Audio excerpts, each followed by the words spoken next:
فرمایا وقد کان فریق منہم، اور حالانکہ ان میں سے ایک فریق ایسا تھا کہ یسمعون کلام اللہ، جو اللہ کے کلام کو سنتے ہیں، انہیں اللہ کا کلام سنا، ثم یحرفونہ، پھر اس میں تعریف کر دی، من بعد ما عقلوہ، اس کو سمجھنے کے بعد، اللہ کا کلام سنا، اس کو سمجھ بھی لیا، اس کے بعد اس کو بدل دیا۔ اس میں اشارہ اس بات کی طرف ہے کہ وہ 70 سردار کہ جو بنی اسرائیل میں سے حضرت موسیٰ علیہ السلام کوہ طور کی طرف لے گئے، جب انہوں نے یہ بات کہی کہ نہیں جی نہیں، جب تک ہم اللہ کا کلام سن نہیں لیں گے، خود اللہ ہمیں یہ حکم نہیں دے دیں گے، اس وقت تک ہم نہیں مانیں گے۔ تو حضرت موسیٰ علیہ السلام نے فرمایا ٹھیک ہے کہ تم اپنے ہر قبیلے میں سے ایک ایک جو معتبر آدمی وہ دے دو، اور ان آدمیوں کو میں لے جاتا ہوں، وہ جا کے جو ہے وہاں پر جو ہے اللہ کا کلام سن لے، اللہ کا کلام سن لے اور اس کے مطابق جو ہے وہ فیصلہ کرے۔ چنانچہ مختلف قبائل میں سے لوگ لیے گئے، 70 لوگوں کا یہ گروہ تیار ہوا، اور جب موسیٰ علیہ السلام کے ساتھ کوہ طور پہ پہنچے، اور وہاں پر اللہ تبارک و تعالی نے براہ راست کلام کیا۔ اور ظاہر ہے کہ اللہ نے جب براہ راست کلام کیا ہے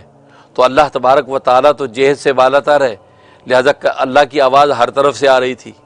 مشرق سے، مغرب سے، شمال سے، جنوب سے، اوپر سے، نیچے سے، 6 جہات کی طرف سے آواز آ رہی تھی۔ اب انہوں نے سن لیا، سب سننے کے بعد انہوں نے کہا کہ بھئی نہیں، ہمیں ابھی تک یقین نہیں ہے کہ یہ اللہ ہی بول رہے ہیں، یہ اللہ ہی کی آواز ہے، یہ تو ہو سکتا ہے تم نے کوئی ایسا جادو اور سحر کیا ہو کہ جناب آواز آ رہی ہے کہ جی اللہ بول رہا ہے، ہمیں اللہ کو دیکھنا ہے، ہمیں دکھاؤ کہ یہ اللہ ہے۔ اللہ کو جب تک ہم دیکھ نہیں لیں گے اس وقت تک ہم نہیں مانیں گے کہ یہ اللہ ہی بول رہا تھا۔ تو اللہ تبارک و تعالی نے آسمان سے عذاب نازل کیا، ایک کڑکتی بجلی آئی اور جو ہے وہ سب کو جلا کے بھسم کر دیا۔ سوال یہ ہوا کہ اللہ دکھا دیتے اپنے آپ کو تو کیا حرج تھا، کیونکہ اتنی بڑی قوم کی ایمان کا معاملہ تھا، اور ایمان کے اندر داخل ہو جاتے، اللہ اپنا آپ ایک رخ دکھا دیتے تو کیا حرج تھا؟ حرج یہ تھا کہ وہ اللہ کو دیکھ کر یقین کر لیتے کہ یہ اللہ ہے، اس کی کیا ضمانت ہے؟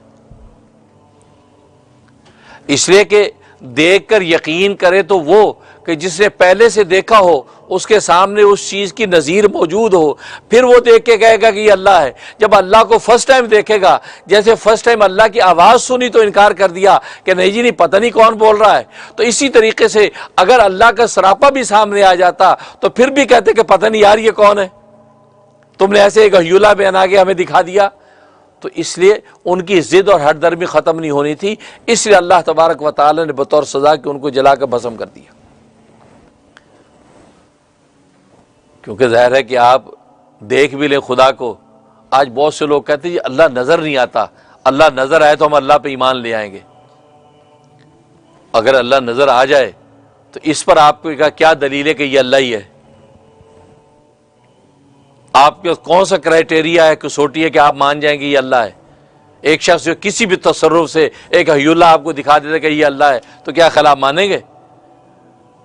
تو دیکھ کر تو وہ مانے کہ جس نے اس کو پہلے سے دیکھا ہوا ہو، اور پھر وہ کہے کہ ہاں میں نے پہچان لیا یہی اللہ ہے۔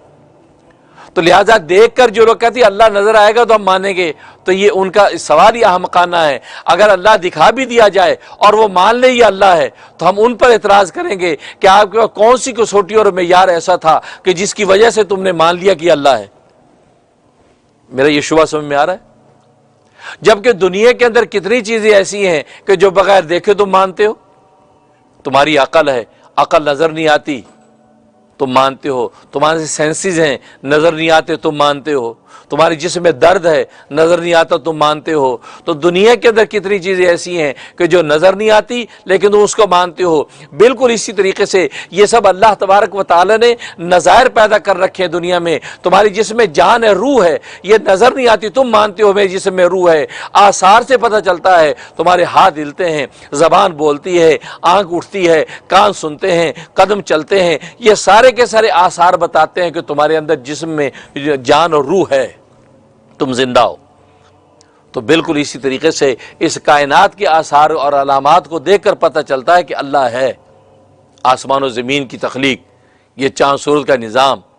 یہ آبشاروں کی روانی، یہ درختوں کی ہریالیاں، یہ سارے کے سارے نظام قدرت کے چل رہے ہیں، ان کو دیکھ کے پتہ چلتا ہے کہ کوئی بنانے والا ہے اور وہی اللہ ہے۔ تو انہوں نے یہ خباثت کی، انکار کیا، تو حضرت موسیٰ علیہ السلام نے اللہ سے دعا کی، اے رب ذوالجلال، یہ 70 آدمی آپ نے جلا کے بھسم کر دیے، اور میں اب قوم کے واپس جاؤں گا تو قوم کے گلو، اچھا تم ان کو جلا کے خاک کرنے کے لے گئے تھے، ہم نے مطالبہ کر دیا کہ اللہ کا کلام براہ راست سناؤ، اور تم نے کیا کیا؟ ان کو لے جا کے وہاں قتل کرا دیا۔ اس کا مطلب ہے کہ اللہ کے ساتھ تمہارا کوئی رابطہ نہیں ہے۔ اگر رابطہ ہوتا تم ان کو کلام سنواتے، ان کو ہلاک نہ کرواتے۔ تو مجھ پر بدگمانی کرے گی قوم کہ یہ موسیٰ نے ملی بھگت کے ساتھ مروا دیے سارے۔ خود اے رب ذوالجلال، آپ اپنی رحمت سے ان کو زندہ کر دی۔ اللہ نے دوبارہ زندہ کر دیا، سب کو زندہ کر دیا، اور وہ واپس آ گئے، اور آ کے قوم کو کیا کہا کہ ہاں ہم نے سن لیا، اللہ نے احکام دیے، اللہ نے کہا یہ بھی کرو، یہ بھی کرو، یہ بھی کرو، سارے احکام سنائے، اور اس کے بعد کہا اللہ نے آخر میں یہ بھی کہا بھائی جس سے ہو سکے کر لو، نہ ہو سکے تو نہ کر۔